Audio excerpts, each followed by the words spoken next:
sertamu dan sertamu juga. Inilah Injil Tuhan kita Yesus Kristus menurut Santo Markus. Dimuliakanlah Tuhan. Sekali peristiwa Yesus memanggil ke-12 murid dan mengutus mereka untuk pergi berdua-dua. Yesus memberi mereka kuasa atas roh-roh jahat dan berpesan kepada mereka supaya mereka jangan membawa apa-apa dalam perjalanan, kecuali tongkat. Roti pun tidak boleh dibawa. Demikian pula bekal dan uang dalam ikat pinggang. Mereka boleh memakai alas kaki, tetapi tidak boleh memakai 2 baju. Kata Yesus selanjutnya kepada para murid-murid itu, "Kalau di suatu tempat kamu sudah diterima dalam suatu rumah, maka tinggallah di tempat itu sampai kamu berangkat dari tempat itu. Kalau ada suatu tempat yang tidak mau menerima kamu, dan kalau mereka tidak mau mendengarkan kamu, maka keluarlah dari tempat itu dan kebaskanlah debu yang di kakimu, sebagai peringatan bagi mereka." Lalu pergilah para murid memberitakan bahwa orang harus bertobat. Mereka mengusir banyak setan dan mengoles banyak orang sakit dengan minyak dan menyembuhkan mereka. Demikianlah Injil Tuhan. Terpujilah Kristus. Para saudari dan saudara, seperti yang telah saya utarakan dalam pembuka perayaan Ekaristi pada kesempatan pagi hari ini, bacaan-bacaan hari ini mengingatkan kita untuk memiliki sebagai anak-anak Allah, sebagai murid-murid Kristus, supaya kita senantiasa memiliki optimisme, memiliki semangat, memiliki gairah dalam kehidupan kita sehari-hari. Sama seperti dalam bacaan pertama, kadangkala kita, kalau kita ingat-ingat kembali, kalau kita renung-renungkan kembali, kadangkala dalam kehidupan kita mengalami apa yang dialami seperti Amos dalam nubuat Amos bacaan pertama. Kadangkala kita dipenuhi dengan alasan.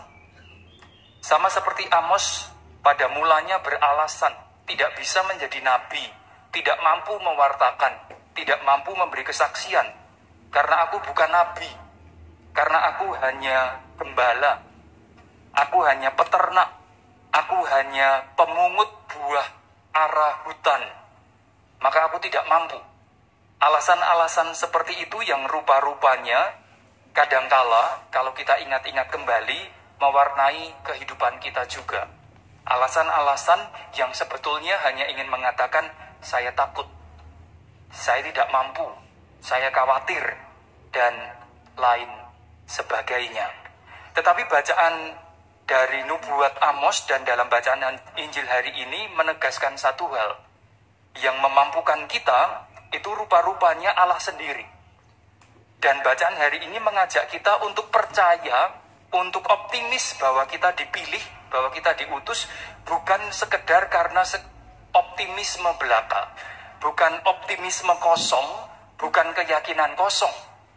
Tetapi bacaan pertama dan bacaan Injil hari ini mengingatkan, rupa-rupanya kalau kita mau terbuka sungguh dalam bacaan Injil hari ini, kalau kita mau bertobat, kalau wawasan kita mau kita buka seluas-luasnya, kita akan tahu dalam seluruh pengalaman hidup kita, rupa-rupanya Tuhan telah mempersiapkan kita.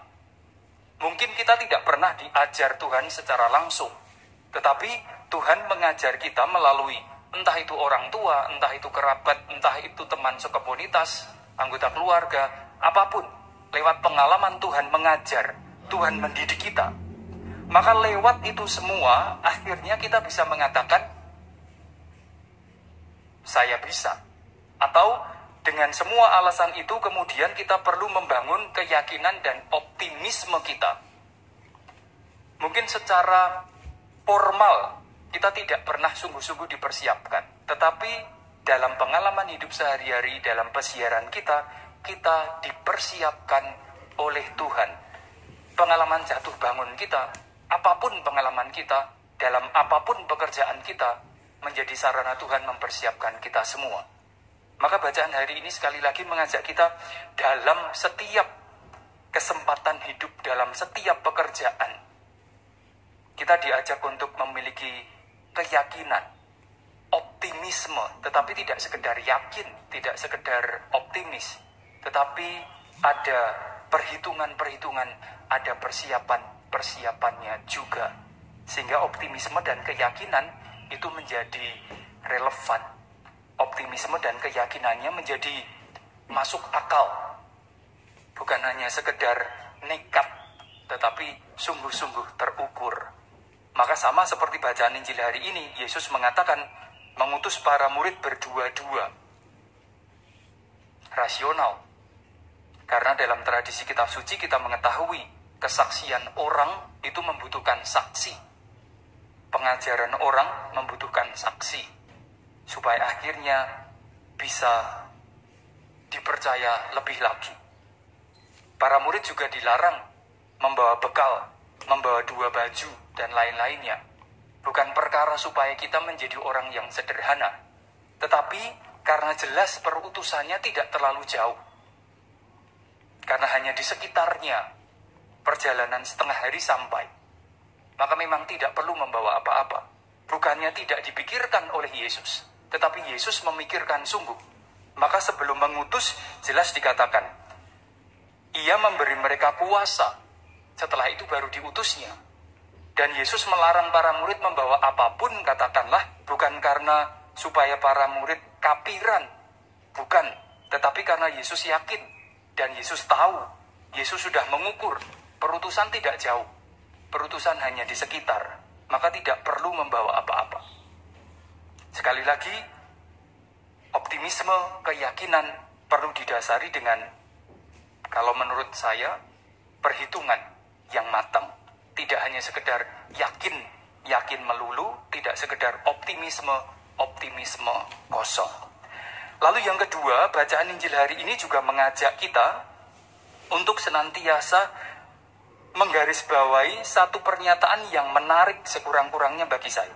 Tadi dikatakan, jika kamu masuk di suatu tempat dan tempat itu tidak mau menerima kamu, dan kalau mereka tidak mau mendengarkan kamu, keluarlah dari tempat itu dan kebaskanlah debu di kakimu sebagai peringatan bagi mereka. Kadangkala perikopa ini, atau katakanlah ayat ini, kita maknai sebagai sikap, katakanlah yang paling ekstrim, marah karena kita ditolak, kecewa karena kita ditolak, lalu dendam, lalu ya sudah, nyempatani orang yang menolak. Tetapi rupa-rupanya kalau kita memiliki refleksi demikian, maka persis refleksi kita tidak mencerminkan motivasi Kristiani. Refleksi kita kalau dengan demikian tidak merefleksikan bahwa kita adalah murid-murid Kristus yang mengemban sabda cinta kasih. Karena jelas kita marah ketika ditolak. Karena kita memaknainya, oh kalau begitu orang yang menolak kita tolak balik. Tidak perlu diperhatikan. Tetapi rupa-rupanya supaya refleksi kita menjadi lebih pas dengan gagasan bahwa murid-murid Kristus senantiasa mengemban amanat cinta kasih, maka sebetulnya bacaan Injil hari ini ketika mengatakan kebaskanlah debu di kakimu, menjadi peringatan bukan bagi mereka yang menolak kita, tetapi lebih-lebih bagi kita yang ditolak. Kita diperingatkan dalam kehidupan sebagai murid-murid Kristus, kita suatu kali mungkin akan menerima penolakan.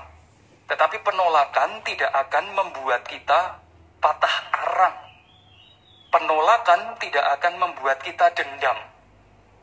Penolakan tidak akan membuat kita mengabaikan mereka. Tetapi sebaliknya, pada suatu saat saya akan datang lagi, kita akan datang lagi, kemudian menyapa mereka kembali, juga yang menolak kita. Ayat yang kurang lebih setara dengan apa yang dikatakan oleh Yesus pada perikopa yang lain. Kita diajak untuk mencintai musuh kita dan berdoa bagi mereka yang menganiaya kita. Maka ayat yang mengatakan kebaskanlah debu yang di kakimu, artinya kalau memang kita dikecewakan, kalau kita memang disakiti, maka kita diingatkan, siap sedialah untuk itu. Kalau pelayanan kita sudah kita lakukan dengan sungguh-sungguh dan tidak keterima, maka bacaan Injil hari ini meneguhkan kita, jangan marah, jangan langsung kecewa, jangan juga putus asa. Suatu kali kembalilah datang dan mengajarkan kembali, menyapa kembali orang-orang yang untuk sementara ini menolak kita. Para saudari dan saudara, bacaan-bacaan hari ini sekali lagi mengingatkan kita semua adalah anak-anak Allah yang dipilih dan dipersiapkannya. Jangan pernah mengatakan, saya tidak siap, saya belum dipersiapkan, saya takut, dan sebagainya. Jangan pula mengatakan secara formal, saya tidak pernah dibekali. Dalam sepanjang kehidupan kita dibekali. Hanya mungkin kita kurang mengerti. Kita dibekali oleh Tuhan sendiri lewat pengalaman-pengalaman hidup, perjumpaan dengan siapapun. Lalu yang kedua, jika kita ditolak, jika kita dikecewakan, bacaan hari ini mengajak kita lupakan penolakan itu. Abaikan, katakanlah, penolakan itu. Dan fokuslah bahwa yang perlu kita tawarkan adalah cinta kasih kepada mereka. Maka meskipun ditolak, mundur sejenak, ambil jarak, rencanakan kembali, dan jangan sampai yang menolak kita, kemudian kita tinggalkan, kita singkirkan. Pada suatu kali, kita perlu datang lagi untuk menyampaikan cinta Tuhan kepada mereka juga. Semoga dengan demikian kita sungguh-sungguh memiliki pertobatan. Artinya, wawasan kita sungguh-sungguh terbuka. Pikiran, hati, dan budi kita terbuka pada penyelenggaraan Tuhan untuk semua manusia. Nama Tuhan dimuliakan kini dan sepanjang segala masa. Amin. Marilah kita hening sejenak.